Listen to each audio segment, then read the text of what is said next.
Use your Outlook to access bookings and follow the easy steps to create a bookings calendar.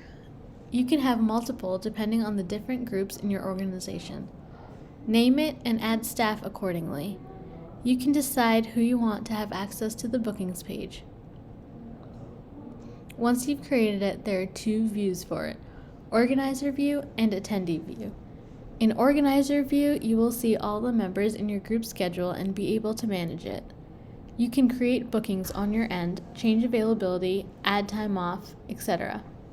On the bar on the left, you can access information like the calendar, staff, customers, bookings page link, etc.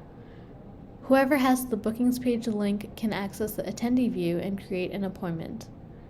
You can select a specific staff member or let it be anyone, and then choose the date and time preferred. Submit your details and then click Book, and then you and the organization will receive a confirmation email.